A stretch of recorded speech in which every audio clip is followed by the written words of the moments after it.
এই মিছিলের মূল টার্গেট হচ্ছে তারেক রহমান। বিএনপির গুপ্ত শত্রু আছে যারা বিএনপিকে ক্ষমতায় যেতে দিতে চায় না, যারা বিএনপিকে জনগণ থেকে বিচ্ছিন্ন করে রাখতে চায়, সেগুলো আজকে প্রকাশ করে দিব এবং এরা কারা একবারে মুখোশ খুলে দিব। পর থেকেই কবে ফিরছেন শেখ হাসিনা, এই প্রশ্ন এখন ঘোরে আওয়ামী লীগ নেতা কর্মীদের মুখে। যদিও এই প্রশ্নের কোনো স্পষ্ট উত্তর এখনো নেই, বরং বাস্তবতা হলো তিনি দিল্লিতে আছেন, তার বিরুদ্ধে মৃত্যুদণ্ডের রায় রয়েছে, আওয়ামী লীগের কার্যক্রম নিষিদ্ধ, আর বাংলাদেশে নির্বাচন মাত্র 2 সপ্তাহ দূরে। ঠিক এমন সময় ভারতের একটি প্রভাবশালী গণমাধ্যম তাকে প্রশ্ন করল, বাংলাদেশে অবতরণের পর আপনার অগ্রাধিকার কি হবে? কবে ফিরবেন সেটা নয়, কি করবেন সেটাই। এই প্রশ্নটা শুধু একটি সাক্ষাৎকারের শুরু নয়, এটা একটা রাজনৈতিক ইঙ্গিত। এরপর শেখ হাসিনা যা বললেন ভারত, বিএনপি, জামায়াত, ডক্টর ইউনূস, নির্বাচন এবং আওয়ামী লীগের পুনর্গঠন নিয়ে, তা আর কোনো সাধারণ বক্তব্যে সীমাবদ্ধ থাকেনি, বরং এটি হয়ে উঠেছে ভবিষ্যৎ রাজনীতির এক স্পষ্ট রূপরেখা। এই সাক্ষাৎকার কি শেখ হাসিনার ফেরার প্রস্তুতির বার্তা, নাকি বিএনপির জন্য নতুন এক মেরুকরণের সংকেত? চলুন বিশ্লেষণে যাই, খুঁজে দেখি প্রশ্নের ভেতরের রাজনীতি। এই সাক্ষাৎকারে সবচেয়ে অস্বাভাবিক বিষয়টা ছিল প্রশ্নের ধরন। কারণ যাকে প্রশ্ন করা হচ্ছে তিনি শুধু সাবেক প্রধানমন্ত্রী নন, তিনি এখনো ভারতে অবস্থানরত, বাংলাদেশের আদালতে মৃত্যুদণ্ডপ্রাপ্ত এবং তার দল রাষ্ট্রীয়ভাবে নিষিদ্ধ। এমন পরিস্থিতিতে স্বাভাবিক প্রশ্ন হতো, আপনি কবে ফিরবেন, আদৌ ফিরতে পারবেন কিনা? কিন্তু প্রশ্নটা সে পথে যায়নি। G24 ঘন্টা জানতে চেয়েছে দেশে ফেরার পর কি করবেন, যার মানে দাঁড়ায় একটাই, ধরেই নেওয়া হয়েছে ফিরছেন শেখ হাসিনা। এখান থেকেই শুরু হয় সন্দেহ, এটা কি নিছক সাংবাদিকতা, নাকি কোনো বার্তা পৌঁছে দেওয়ার দায়িত্ব? শেখ হাসিনার অবস্থান কি, অবসর না প্রস্তুতি? এই প্রশ্নের উত্তরে শেখ হাসিনা কোনো দ্বিধা রাখেননি। তিনি পয়েন্ট আকারে বলেছেন ফেরার পর তার অগ্রাধিকার কি হবে। তিনি দাবি করেছেন, প্রথমত দেশে সাংবিধানিক শাসন ভেঙে পড়েছে, আইনের শাসনের বদলে চলছে মব রাজনীতি, অর্থনীতি স্থবির, বিনিয়োগ বন্ধ, কর্মসংস্থান সংকুচিত, সংখ্যালঘুরা আতঙ্কে। এই অবস্থার সমাধান হিসেবে তিনি আবারও জোর দিয়েছেন সব দলের অংশগ্রহণে একটি গ্রহণযোগ্য নির্বাচনের উপর। গুরুত্বপূর্ণ বিষয় হলো তিনি বলেছেন সেই নির্বাচনে ফল যাই হোক আওয়ামী লীগ তা মেনে নেবে, সরকারে থাকুক বা বিরোধী দলে, দুভাবেই। এটা স্পষ্ট করে দেয় তিনি এখনো নিজেকে রাজনৈতিক খেলোয়াড় হিসেবেই দেখছেন, অবসরপ্রাপ্ত নেতা হিসেবে নয়। বিএনপির প্রতি নরম বার্তা। এরপরে আসে আরেকটি গুরুত্বপূর্ণ প্রশ্ন, বিএনপি ও তারেক রহমান কি বিশ্বাসযোগ্য? এখানে শেখ হাসিনার সুর ছিল লক্ষণীয়ভাবে নরম। তিনি বলেন, আওয়ামী লীগ ও বিএনপি দীর্ঘদিনের সংসদীয় প্রতিদ্বন্দ্বী, এক দল সরকারে থাকলে অন্য দল বিরোধী দলে, এটাই গণতন্ত্র। প্রকৃত বিরোধী দল ছাড়া সংসদ অর্থহীন। তিনি এও বলেন, আওয়ামী লীগ বিরোধী দলে বসতেও প্রস্তুত। এই বক্তব্য এসেছে এমন এক সময়ে যখন বিএনপি মাঠে জামায়াত এবং এনসিপির আক্রমণ, বিদ্রোহী প্রার্থীদের সংঘাত, আন্তর্জাতিক পর্যবেক্ষকের সামনে অভিযোগ, পাল্টা অভিযোগ সহ একাধিক চাপে আছে। এই প্রেক্ষাপটে শেখ হাসিনার নরম ভাষা একটি রাজনৈতিক দরজা খোলা রাখার ইঙ্গিত দিচ্ছে বলেই মনে করছেন বিশ্লেষকরা। কারা মূল প্রতিপক্ষ? সাক্ষাৎকারে শেখ হাসিনা সবচেয়ে কড়া ভাষায় আক্রমণ করেছেন জামায়াত ও এনসিপি এবং এই শক্তিগুলোর পৃষ্ঠপোষক হিসেবে অভিযুক্ত করেছেন ডক্টর মোহাম্মদ ইউনূসকে। লক্ষ্য করার মতো বিষয়, এই তালিকায় বিএনপি নেই, অর্থাৎ শেখ হাসিনার আঁকা শত্রু মিত্রের মানচিত্রে মূল সংঘাতের রেখা এখন একদিকে ডক্টর ইউনূস সরকার এবং জামায়াত আর এনসিপি বনাম বাকি রাজনৈতিক শক্তি। আওয়ামী লীগ পুনর্গঠন, ভবিষ্যতের রূপরেখা। শেখ হাসিনা স্পষ্ট করে বলেন, আওয়ামী লীগ কোনো পরিবার ভিত্তিক দল নয়, এটি একটি গণভিত্তিক রাজনৈতিক সংগঠন। তবে বর্তমান সংকট দেখিয়ে দিয়েছে দলে সংস্কার দরকার। নতুন প্রজন্মের সঙ্গে সংযোগ রাখতে পারে, শহর ও গ্রামের তরুণদের সমস্যা বোঝে, শুধু আনুগত্য নয় রাজনৈতিক সক্ষমতাও আছে, এমন ব্যক্তিদের তিনি খুঁজছেন। কিন্তু সবকিছুর পর শর্ত একটাই, দল নিষিদ্ধ, সমর্থকরা গ্রেপ্তার, সদস্যপদই যখন অপরাধ, সেই অবস্থায় সংস্কার সম্ভব নয়। অর্থাৎ তিনি আগে চান রাজনৈতিক মাঠ খুলতে, তারপর দল নতুন করে সাজাতে। শেষ প্রশ্নটা এখানেই, শেখ হাসিনার এই সাক্ষাৎকার কি বিএনপিকে নতুন কোন সমীকরণে আগ্রহী করবে, নাকি তারেক রহমান নিজের নির্বাচনী ছকেই অটল থাকবে? দর্শক, এই মধ্যরাতে ঢাকা বিশ্ববিদ্যালয়ে উত্তাল হয়েছে। ঢাকা বিশ্ববিদ্যালয়ে শিবির মিছিল বের করেছে এবং সেই মিছিল বিএনপির বিরুদ্ধে মিছিল। আরও যদি স্পেসিফিক করে বলি তাহলে এই মিছিলের মূল টার্গেট হচ্ছে তারেক রহমান। তারেক রহমানের বিরুদ্ধে এই মিছিল বেরিয়েছে। বেরোনোর কারণটাও ঘটেছে শেরপুরে আজকে। শেরপুরের ঘটনা আপনারা অনেকেই ইতিমধ্যে জেনে গেছেন। বিএনপি এবং জামাতের যে সংঘর্ষ, প্রশাসন আয়োজিত ইস্তেহার প্রকাশ অনুষ্ঠানে যে ঘটনা এবং প্রথমে আহত জামাত নেতা, তারপরে নিহত হওয়ার ঘটনা, তারপরে বেশ উত্তাল হয়েছে, ঢাকা বিশ্ববিদ্যালয়ে উত্তাল হয়েছে।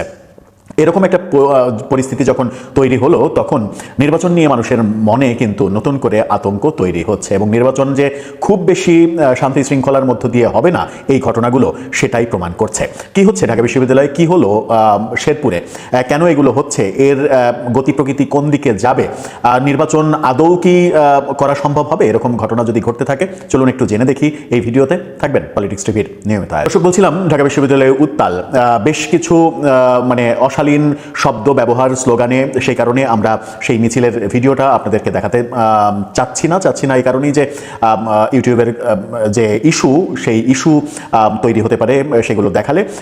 বলা যায় যে বেশ নোংরা ভাষা ব্যবহার করা হচ্ছে। তারেক রহমানকে তার বহু পুরাতন নানান যে অভিযোগ, সেই অভিযোগের শব্দগুলো ব্যবহার করা হচ্ছে, এবং মিছিলে জানতে চাওয়া হচ্ছে যে এই যে শেরপুরের যে ঘটনাটা, এই ঘটনাটা তার যে আই হ্যাভ এ প্ল্যান, সেই প্ল্যানের অংশ কিনা। ঢাকা বিশ্ববিদ্যালয় উত্তাল হয়েছে, ডাকসু নেতাদের মিছিল করতে দেখা যাচ্ছে। এই পরিস্থিতি তৈরি হয়েছে মূলত শেরপুরের ঘটনাকে কেন্দ্র করে। প্রথম আলো যেটা বলছে, প্রথম আলো নিশ্চিত করছে, তাদের শিরোনামটা দেখে নিন। তারা বলছে নির্বাচনী সহিংসতায় শেরপুরে বিএনপি জামাত সংঘর্ষ, আহত জামাত নেতার মৃত্যু। প্রথমে আহত হয়েছিলেন, তারপরে মৃত্যু। শেরপুরের ঝিনাইগাতিতে নির্বাচনী ইস্তেহার পাঠ অনুষ্ঠানে সংঘর্ষ, আহত জামাত ইসলামের এক নেতা মারা গেছেন। উপজেলা প্রশাসন আয়োজিত অনুষ্ঠানে বসার আসন নিয়ে বাগবিতণ্ডার জেরে বিএনপি এবং জামাতের কর্মীদের মধ্যে এই সংঘর্ষ হয়। নিহত মাওলানা রেজাউল করিম শ্রীবর্দী উপজেলার জামাত ইসলামের সেক্রেটারি। তিনি ফতেপুর ফাজিল মাদ্রাসার আরবির প্রভাষক ছিলেন। গুরুতর আহত অবস্থায় ময়মনসিংহ মেডিকেল কলেজ হাসপাতালে নিলে তার মৃত্যু হয়। স্থানীয় সূত্র এবং প্রশাসন জানায়, ঝিনাইগাতি উপজেলা প্রশাসনের উদ্যোগে শেরপুর 3 আসনের প্রতিদ্বন্দ্বী প্রার্থীদের নিয়ে নির্বাচনী ইস্তেহার পাঠ অনুষ্ঠানের আয়োজন করা হয়। সেই অনুষ্ঠানে জামাত এবং বিএনপির সংঘর্ষ বেঁধে যায়। এদিকে এই খবর যখন প্রথম আলো দিচ্ছে, তখন আমরা একটু বিবিসির খবরের দিকে যেতে চাই। বিবিসি কি বলছে দেখুন। বিবিসি একটা ছবি দিয়ে এই কথা বলছে, যে তাদের শিরোনামটা দেখে নিন। সেখানে বলছে যে শেরপুরে আগে চেয়ারে বসা নিয়ে বিএনপি জামাত সংঘর্ষ, জামাত নেতা নিহত। চেয়ারে কে আগে বসবে কে পরে বসবে সেটা নিয়েই নাকি মূলত বাদানুবাদ তৈরি হয়, এবং তারপরে এই যে শেরপুরের যে ঘটনাটা ঘটলো, তারপরে পরিস্থিতি ক্রমেই উত্তাল হচ্ছে। চতুর্দিকে জামাত শিবিরের লোকজনের, বিশেষ করে সামাজিক যোগাযোগ মাধ্যমে যে লেখালেখি, এক ধরনের প্রতিশোধের ইঙ্গিত তারা দিচ্ছে। সেটা যদি হয় তাহলে পরিস্থিতি আরও ঘোলাটে অবস্থার দিকে যাবে। এই ঘটনায় শেরপুর জেলা বিএনপির কমিটি স্থগিত করেছে বিএনপির কেন্দ্র থেকে, সেই ঘটনা আমরা দেখেছি, এবং সেটা নিয়েও অনেকে সমালোচনা করছেন যে বিএনপি প্রথমে স্থগিত করবে, তারপরে কয়েকদিন পরে আবার স্থগিতাদেশ প্রত্যাহার করে নেবে, যে কাজগুলো গত বেশ কিছুদিন থেকে সারা দেশের ব্যাপারে তাদের করতে দেখা যাচ্ছে, অনেককেই দলে ফিরিয়ে আনছে বহিষ্কার করার পরে। এই সমালোচনা হচ্ছে। এই সমালোচনা যখন হচ্ছে, তখন সামাজিক যোগাযোগ মাধ্যমে বিএনপিপন্থী অ্যাক্টিভিস্টরা তারা আবার নতুন করে অ্যাক্টিভিজম শুরু করেছে। তারা দাবি করছে, আমরা কে পোস্ট করছে সেটা না দেখিয়ে একটা পোস্ট আপনাদের দেখাতে চাই, সেটা দেখে নিতে পারেন। সেখানে বলছে শেরপুরের ঝিনাইগাতিতে জামাতের যে হামলা, সেই হামলার শিকার যুবদলের যুগ্ম আহ্বায়ক সাইফুল ইসলাম কিছুক্ষণ আগে মারা গেছে, এবং এই ঘটনা প্রচণ্ড ছড়িয়ে পড়ছে সামাজিক যোগাযোগ মাধ্যমে।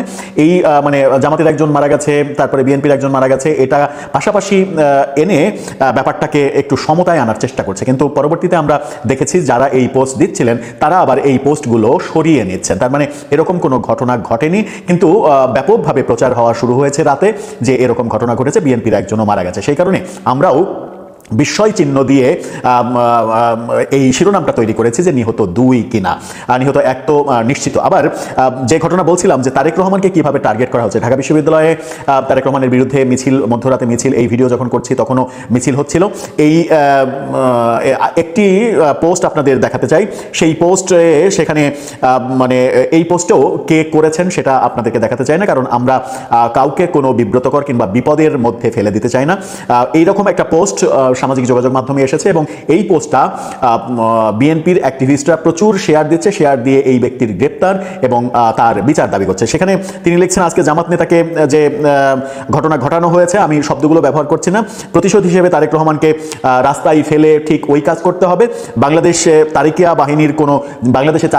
বাহিনীর কোনো জায়গা হবে না। তার মানে হচ্ছে যে যে ঘটনা শেরপুরে ঘটেছে সেই ঘটনা ঘটাতে হবে তারেক রহমানের উপরে, এই ধরনের আক্রোশও আমরা দেখছি সামাজিক যোগাযোগ মাধ্যমে।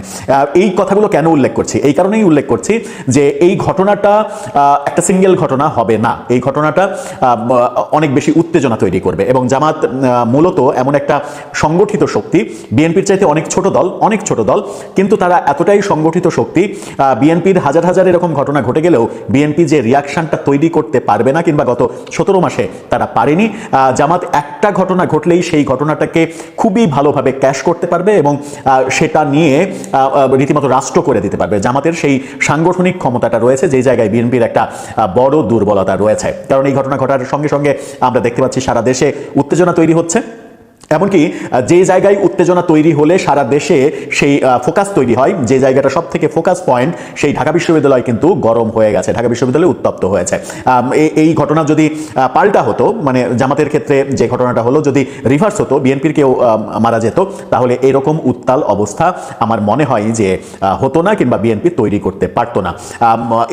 এই ঘটনা আরও অনেক বেশি উত্তেজনা তৈরি করবে এবং নির্বাচন নিয়ে অনেক বড় প্রশ্নের জন্ম দেবে, যখন নির্বাচনের সময় মানবাধিকার, সহিংসতা এগুলো নিয়ে বিভিন্ন মানবাধিকার সংগঠনের পক্ষ থেকে উদ্বেগ প্রকাশ করা শুরু হয়ে গেছে। দর্শক, আপনার ভাবনা কি? কোন পথে এগোচ্ছে নির্বাচনের কার্যক্রম? আপনার মতামত জানিয়ে লিখতে পারেন আমাদের কমেন্ট। জামাত বিএনপি সংঘর্ষে জামাতের এক নেতা নিহত হয়েছে। এই ঘটনা যে পূর্ব পরিকল্পিত, এই ঘটনা ঘটানো হয়েছে বিএনপিকে সন্ত্রাসী দল হিসাবে জনগণের কাছে পরিচয় করে দেওয়ার জন্য, সেটা একদম চোখে আঙ্গুল দিয়ে দেখিয়ে দিব। এবং বিএনপির ভিতরে কিছু, বিএনপি কিভাবে নিবে জানি না, কিন্তু মুখোশগুলো খুলে দিব। আপনারা পুরো ভিডিও না দেখলে আমাকে অবশ্যই ভুল বুঝবেন। কয়েকটা ঘটনা আপনাদেরকে বলি, তারপরে সব চক্রান্তগুলো ফাঁস করে দিচ্ছি। আপনারা দেখেছেন এই যে বিএনপির ধানের শীষের রিল ক্রিয়েট প্রতিযোগিতা চলছিল, এখানে একটা ছেলেকে নিয়ে যাওয়া হয়েছে। সেই ছেলে একটা কন্টেন্ট তৈরি করেছে, সেই কন্টেন্টে বলেছে যে সকল প্রবাসীরা দাঁড়িপাল্লায় ভর দিয়ে সোশ্যাল মিডিয়ায় ভিডিও আপলোড করতেছে, তাদের স্ত্রীকে নাকি জামাতের আমিরের কাছে ইজারা দিচ্ছে। সে কি জানে যে বিএনপির অনেকেই ধানের শীষে ভোট দিয়ে সেই ভিডিও সোশ্যাল মিডিয়ায় পোস্ট করতেছে? এখন কথাটা যদি উল্টা করে বলা হয় তখন কেমন হবে? এখন এই যে বিএনপির যেই ভিডিওগুলো সরে পড়লো, এগুলো নিয়ে এই ধরনের নেতিবাচক কথা কিন্তু অন্যকে বলে নাই। তাহলে সে বিএনপির বিরুদ্ধে দাঁড়িপাল্লায় ভোট দেওয়ার বিষয়টা নিয়ে কেন এই নেতিবাচক কথাটা বললো? তার বোঝা উচিত ছিল যে তার পরিবারের স্ত্রীকে যখন এই কথা বলা হলো, ওই স্ত্রী জীবনে আর বিএনপিতে ভোট দিবে না, ওই স্ত্রীর পরিবার কখনো বিএনপিতে ভোট দিবে না, ওই স্ত্রীর মা বাবা যারা আছে যদিও তারা বিএনপিকে পছন্দ করতো তারা আর ভোট দিবে না। তার মানে সে বিএনপির ক্ষতি করলো। এখন ওই ছেলেটাকে তারেক রহমানের কাছে কেন নিয়ে যাওয়া হলো? যারা তাকে সিলেক্ট করেছে তারা কি তার এই ভিডিও দেখে নাই? এই ভিডিও কিন্তু আগের ভিডিও, তারেক রহমানের সাথে দেখা করার আগের ভিডিও, তারা কি দেখে নাই? তাকে নিয়ে যাওয়া হলো কেন? তাকে সেখানে নিয়ে যাওয়া হলো তারপরে যেন ওই ভিডিও ভাইরাল হয় এবং জনগণ দেখছেন প্রবাসীদেরকে নিয়ে কেমন বাজে মন্তব্য করতেছে এই ছেলে, আর সেই ছেলে তারেক রহমানের সাথে দেখা করতেছে। এটা বিএনপিকে জনগণের কাছে পৌঁছানোর একটা পরিকল্পনা। একবারে ডিরেক্ট বললাম, এটা পরিকল্পনা। যারা তাকে সিলেক্ট করেছে, তারেক রহমানের কাছে নিয়ে গেছে, তাদের উচিত ছিল যে এই ভিডিওর মানে প্রেক্ষাপটটা কি হবে। আরেকটা ঘটনা বলি, আপনারা দেখবেন সোশ্যাল মিডিয়ায় আরেকজন আছে, আগে এনসিপিতে ছিল, আমি নাম ধরে বলি, এনসিপিতে ছিল, মাঝে মাঝে আইসা জামাত শিবিরের বিরুদ্ধে ব্যাপক কথা বলে, মানে ডিরেক্ট গালিগালাজ থেকে শুরু করে অনেক কথাই বলে, মাঝে মাঝে বরিশালের ভাষা, তারপরে এই ভাষা ওই ভাষা দিয়ে কথা বলে। একই সাথে দেখবেন কখনো উপরতলা কখনো নিচতলা দেখায়। ভাই, সাধারণ জনগণ এগুলো খায় না, সাধারণ জনগণ লজিক চায়, সাধারণ জনগণের কাছে তথ্য প্রমাণ দিতে হবে।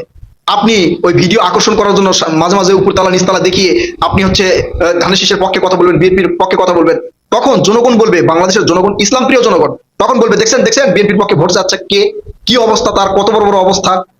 ঠিক আছে, এরা বিএনপির ক্ষতি করার জন্য লাগছে। আবার দেখবেন যে সোশ্যাল মিডিয়ায় যারা কথাবার্তা বলে, বিএনপির পক্ষে যারা কথাবার্তা বলে, তাদের মধ্যে একজনই আমার কাছে খুব ভালো লাগে, তিনি হচ্ছেন আল জাজিরার অনুসন্ধানী সাংবাদিক জুলকারনাইন সায়ের স্যার। তিনি ছাড়া লজিক দিয়ে কথা বলার মতো আমি কাউকে দেখি নাই। আর বাকি বাংলাদেশের যেগুলো আছে তারা মানে কিভাবে গালিগালাজ করবে, একবার একটা কথা বলতে পারলে মনে হচ্ছে বিশাল কিছু, তাদের কথাবার্তার কোনো লজিক বা প্রমাণ কিন্তু আপনারা দেখবেন না।